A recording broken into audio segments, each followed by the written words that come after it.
সন্ধ্যার সময় ওর বাবার সাথে বাইরে না খেলাধুলা করলাম, রাত্রে একটু একটু কানছে, তারপর বুকে লিয়ে রাখছি, হ্যাঁ ঠান্ডা হয়েছে।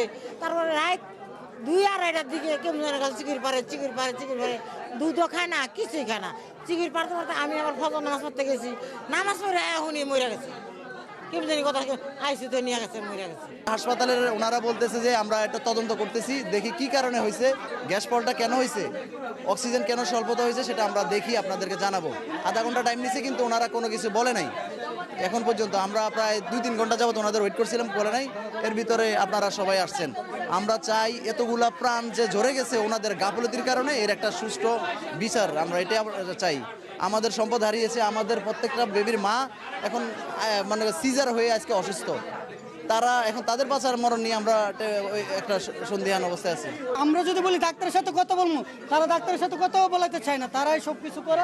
লাইফ বয় কিনে কল দাও টোল ফ্রি নম্বরে, আর এক নিঃশ্বাসে গোল বলে জিতে নাও ফিফা বিশ্বকাপ 2026 এক্সক্লুসিভ পুরস্কার। তারা হলে আমাদেরকে পরীক্ষা দেয় আর ওষুধ আনার জন্য বলে, আমরা 3000 টাকার ওষুধ আনি, 2000 টাকার পরীক্ষা দেয়, এগুলো দেই। তো তারা কি করে, এগুলো আমরা দেওয়ার পরে মানে আসলে আপনারা জান আমরা চিকিৎসা চালাতেছি। তো আমরা সিস্টাররা বলি যে আপু আমরা ডাক্তারের সাথে কথা বলতে চাই, যে ডাক্তার আসলে আপনাদেরকে দেখা করাবো, তারপরে কোনো খোঁজখবরই থাকে না।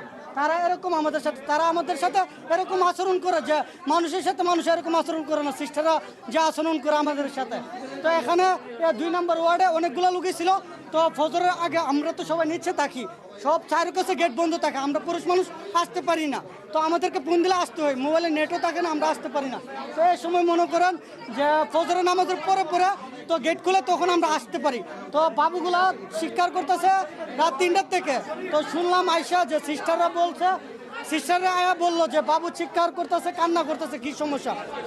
হ্যাঁ ফজরে ঠিক যে কান্না করতেছে, তারা বলতেছে যে এমনি কান্না করতেছে, মার দুধ খাওয়ালে শেষ হয়ে যাবে। নাতিনি কি করছে, চিকুর ভাইরে খাওয়া দাওয়া করে না, ওই দুধ দেয় খায় না, আবার ফিটার দিয়ে খায় না। আমি এম করে কিলি গাছ গা, ও তো এম করে না, তো খাবার খাইছে।